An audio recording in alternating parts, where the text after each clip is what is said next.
O Rio recebe de hoje até sábado mais de 2.000 fisioterapeutas de todo o Brasil, da América Latina e de Portugal para um congresso. E a gente aproveita, né, Márcio, para mostrar o resultado do trabalho feito pelos fisioterapeutas na vida dos pacientes. A repórter Suzana Naspolini conversou com um jovem que voltou a andar depois de fraturar a coluna ao dar um mergulho. Um mergulho, 14 anos atrás, mudou a vida do estudante Messias. Ele bateu com a cabeça no fundo do rio e fraturou 4 vértebras. Eles falaram para minha família que provavelmente eu ficaria tetraplégico o resto da vida. Messias não desistiu, operou a coluna e investiu na fisioterapia. Chegava a fazer 3, 4 horas de exercícios diariamente. Sem a fisioterapia, provavelmente eu estaria numa cadeira de rodas. Popularizar ainda mais a fisioterapia. Permitir que toda a população tenha acesso aos tratamentos. Este é um dos assuntos discutidos neste congresso, que acontece até sábado no Rio. A fisioterapia ela é um mecanismo de inclusão social, principalmente naquelas populações acometidas de patologias que o afastem do trabalho, do convívio social, etc. Estudos, novidades na área vão ser apresentados aqui. São 1.300 trabalhos. Um deles é o de Érica, que aplica nos pacientes uma técnica conhecida como imagética. Uma coisa que eu peço para esse paciente, então, é que ele, já que ele não consegue mexer, que ele imagine que ele está mexendo o braço. Quando eu faço isso, o cérebro dele está sendo ativado e isso vai fazer com que ele consiga recuperar o movimento do braço. E a gente associa essa imaginação à execução da tarefa. Um alerta importante. A fisioterapia só vai ajudar se for aplicada por um profissional. Essa conduta não é bem administrada, você causa sequelas e sequelas muitas vezes importantes e irreversíveis. Não existe a profissão técnica em fisioterapia. A fisioterapia é uma profissão de nível superior, né, regulamentada há 40 anos. Esse ano a gente faz aniversário de 40 anos e o profissional, além de ter o curso superior, precisa estar devidamente inscrito no Conselho Regional da sua cidade. É um trabalho importante, de dedicação. E se a gente fala em fisioterapia, a gente logo lembra da ABBR. São muitos anos de bons serviços, ajudando na recuperação, no tratamento de pacientes de todas as idades. Gente que vem de longe, não é isso? Mariana Gross, buscar ajuda aí na Associação Brasileira Beneficente de Recuperação. É com você. Boa tarde. Boa tarde, Márcio. Boa tarde a todos. É isso mesmo. A gente está aqui em um dos 11 ginásios de fisioterapia da ABBR, que fica no Jardim Botânico. É um espaço muito grande, muita gente faz a reabilitação aqui. Eu converso com a doutora Leila Menezes de Castro, que é superintendente médica de reabilitação da ABBR. Doutora, quantas pessoas são atendidas por mês aqui? Olha, atualmente no centro de reabilitação são atendidas em média de 3.500 pacientes para tratamento fisioterápico. Quais são as principais doenças tratadas? Tem uma maioria? Tem uma variedade de lesões que necessitam de reabilitação motora. Eu vou dizer algumas principais, né? No caso das crianças com paralisia cerebral, né, que ficam com sequelas em função disso, é uma quantidade grande. Tem os pacientes amputados também por causa, principalmente, de vasculopatia diabética, pacientes com par ou tetraplegia por algum trauma medular, quer dizer, são alguns pacientes. E os pequenos lesados, pacientes com tendinite, dores de coluna, algum problema ortopédico que precise de fisioterapia. Como é que as pessoas que precisam de fisioterapia podem vir para cá, se inscrever? É preciso ser encaminhada por um hospital? Como é que funciona isso? A forma de entrada vai depender muito do tipo de lesão que o paciente apresenta. Então, nessas pequenas lesões que nós citamos, o paciente precisa de um laudo médico com seu diagnóstico encaminhando para a fisioterapia. Com isso, aqui na ABBR, ele consegue marcar sua primeira avaliação e fazer o tratamento. Já os pacientes com grandes lesões, que é o grupo, né, das crianças com paralisia cerebral, os amputados, os pacientes que precisam de uma equipe maior, o seu responsável tem que vir no serviço social e aí sim vai ser marcado uma primeira consulta para que possa ser traçado o programa de reabilitação. Rapidamente, dá o telefone aqui da ABBR para quem quiser mais informação. Sim, nosso telefone é 3528-6363, pode ligar que a gente orienta da melhor forma. Muito obrigada e quem quiser mais informações encontra no nosso site g1.com.br/RJTV. A Organização Mundial de Saúde define como trauma as lesões que as pessoas sofrem no trânsito por violência ou por fenômenos naturais. E não é um problema pequeno. Por ano são quase 6 milhões de mortes por trauma no mundo. É a 9ª causa de mortes. Segundo especialistas, para cada dólar investido na prevenção, cerca de $100 seriam economizados com tratamentos hospitalares. Mais do que poupar a saúde financeira do Estado, a importância de poupar vidas. A reportagem é de Heloísa Gomide. Violência entre as pessoas, acidentes de trânsito, desastres naturais e aqueles por obras do homem. Podem parecer fatalidades, mas existem maneiras de prevenir estes traumas e também de remediar melhor.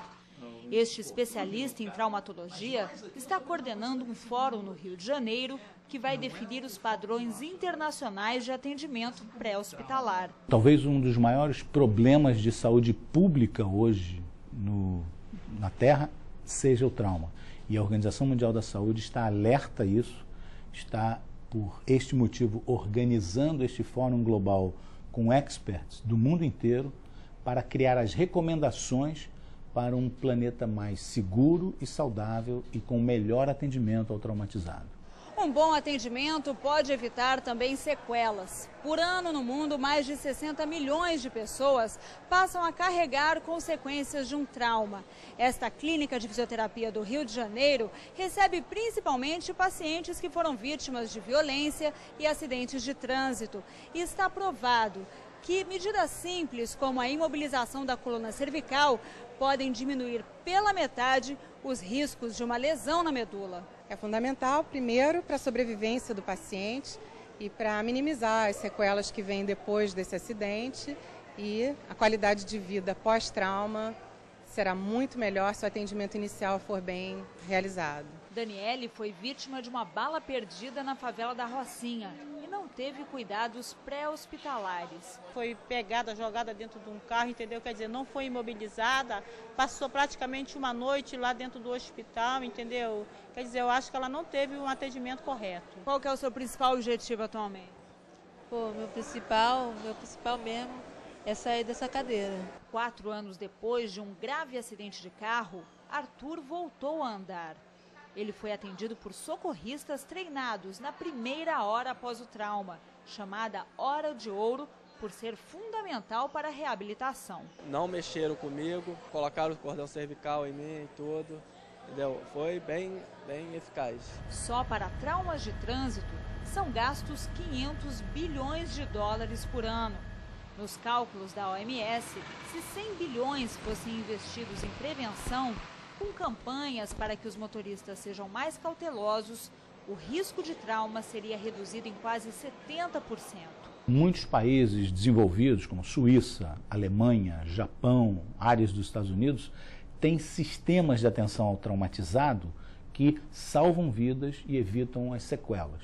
Então, funcionam porque recebem prioridade, recebem investimentos. A cada dólar investido, se economiza $100 de tratamento hospitalar e se preservam vidas. Em nosso estúdio em São Paulo estão Carla Lopes e o médico Paulo Kron, coordenador da gerência hospitalar do SAMU, Serviço de Atendimento Médico de Urgência. Boa noite a todos. Doutor Paulo, como é possível promover um atendimento o mais rapidamente possível para vítimas de trauma, que assegura a sobrevida do paciente em boa parte dos casos, num trânsito cada vez mais caótico em cidades como São Paulo, onde o senhor está, e no Rio de Janeiro, onde houve esse congresso?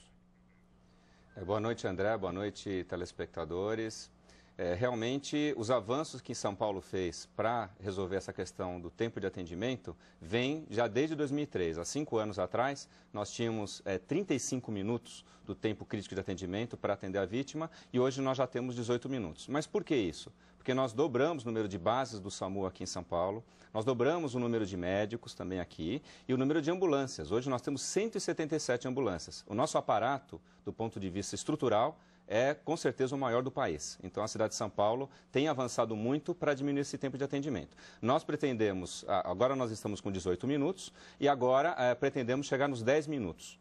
Agora, doutor Paulo, tem uma novidade aí. Agora se faz esse primeiro atendimento com motocicleta. Isso é verdade. Agora nós recebemos do Ministério da Saúde 80 motocicletas, em que nós estamos já operacionalizando em 2 bases aqui em São Paulo. Uma no corredor Norte-Sul, né, e a outra na Marginal Tietê. Como é que funciona esse atendimento? Explica pra gente como é que funciona. Na verdade, a gente tem um profissional de saúde que motoriza essa ambulância, essa motocicleta, vai até a vítima e para atendê-la de uma maneira mais rápida, a moto é composta com desfibrilador, com primeiros socorros, etc. Ele estabiliza a vítima para que a ambulância chegue em seguida. E, assim, a gente diminui o tempo crítico de atendimento. E qual foi o resultado obtido até agora, Dr. Paulo? Com esse investimento, com toda essa estrutura, nós conseguimos reduzir 40% da mortalidade imediata das pessoas. Isso é realmente um ganho muito grande, que é o nosso objetivo, que é salvar uma vida.